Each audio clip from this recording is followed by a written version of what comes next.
So happy to be broadcasting from Baltimore. There have been incredible interviews that we have done, man on the street types of interviews down in the Sandtown area.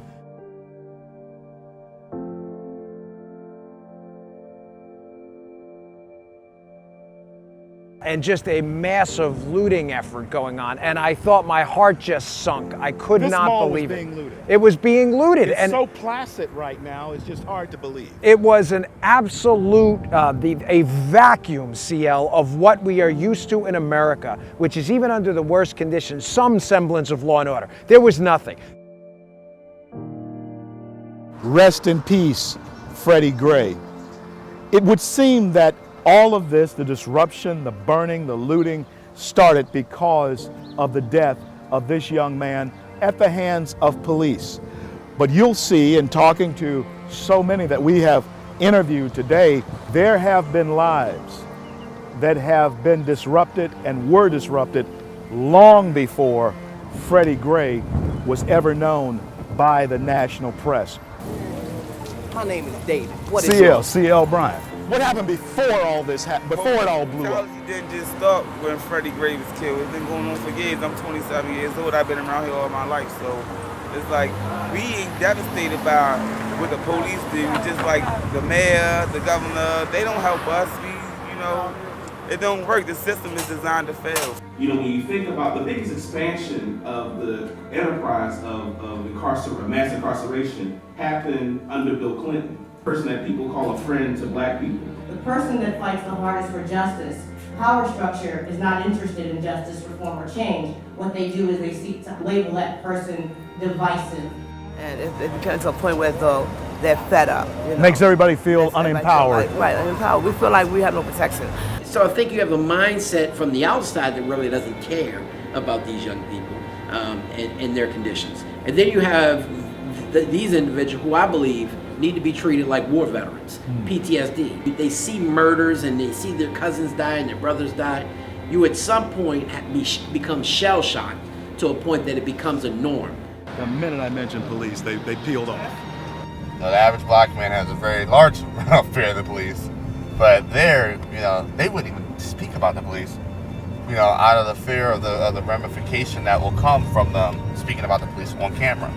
Once they get caught up in that criminal justice system, they're not going to get a fair shake. Most people end up with public defenders. If you got a public defender, you're going to jail. Yeah. The slave does not necessarily seek freedom. No. The slave seeks comfort. Yeah. And as long as he can be comfortable in his situation, and the drugs make him that way, he'll protect what makes him comfortable. If you take away that opiate of the people, which in this case is drugs, not politics or religion, it's drugs. You take that away, man, you're evil. And so that's why they protect that drug dealer like they do. That's the empowerment that they have. They can empower themselves to protect their comfort. It's amazing. There's not a lot that you can do if a person is convinced that this is their lot in life. Not anything that just happened overnight like that. It was a process that led up to an explosion. When we look around in streets like this, hundreds of them all around Baltimore that are boarded up, shuttered up. Just went all downhill. John Hopkins like buying up everything, moving all the, the lower class peoples out to these badder places for real. They think it's good, but it's in a badder place. So they bought this up and moved the people that were living here, they shipped them out. Yep. To a worse place than this. To a worse place that was right here. You have an insanity of a population, especially young African Americans, who are put into places like Sandtown, which we'll be in, like East Baltimore, Park Heights, not given any resources. The resources that are provided to them go to service providers and other people, middle or high income individuals who don't live in the city. We are in an area now in a community where the citizens don't even feel as though they can call the police officers to help and to get those answers. That's not healthy for the community. And it's almost become in this city that people have become numb to death and violence. It's almost become a norm in the city of Baltimore that it's okay, it's a regular occurrence, on to the next.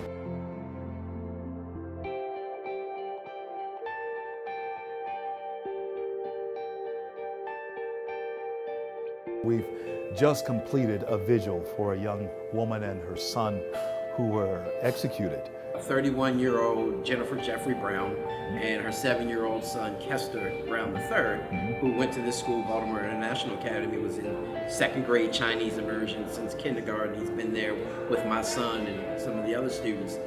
They were shot and killed in their home, execution style.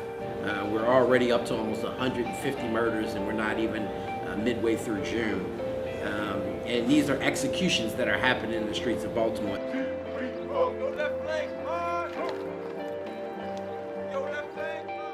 What you're seeing is a drill instruction of the fruit of Islam. The fruit of Islam was started by Malcolm X himself. He trained them, and they have carried on this particular tradition for a long time. They are here at this vigil tonight, and right after this vigil, this is the ground that they are practicing or drilling on. This is designed to reinfuse, to empower men who at one time were hopeless. It gives them discipline, it gives them hope, and it gives them instruction. So, what do you say to them?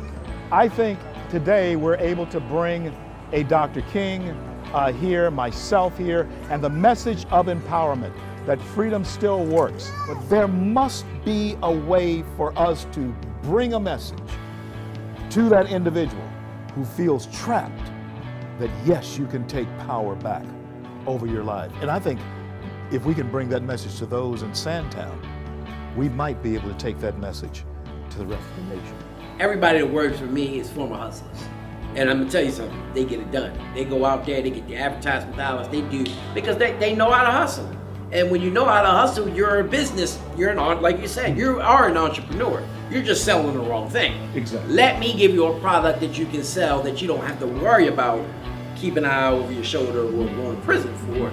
And I think on that level, they can see it. And once you get them gradually over to that and they can see that, then I think that they're going to see it on a higher level and say, oh, I'm going to do this because 3 people out that used to work for me now have their own. And that's what we want. We want people to progress. I don't want you to be a slave to me. Exactly. You know, you go out and do your own that's thing. That's I'm the just opening spirit the of door. America. You know, that is the spirit of America that you are passing on to the people that you have hired.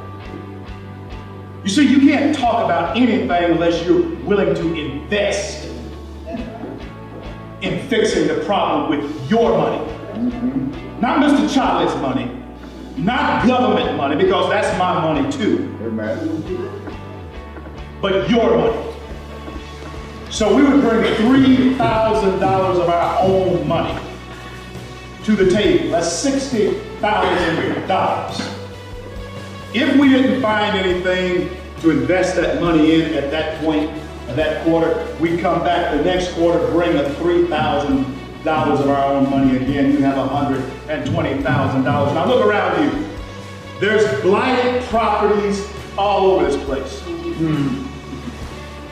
There's ways to create wealth in this country regardless of if they want you to or not. Regardless of the color of your skin, or where you came from, or what your educational level is, or if you've been in prison. If you know how to succeed through the system that was set up, which is America, we would find businesses that were about to go out of business and buy that business. We would buy farm properties and raise things on it. $120,000, you don't have to plunge the entire amount into whatever you're investing in. You have a very good down payment on anything you want. And then we would put people to work. We would buy chainsaws, we would buy lawnmowers, we would buy weed eaters, and put people to work. And then we sell the business to them. or we sell the house to them.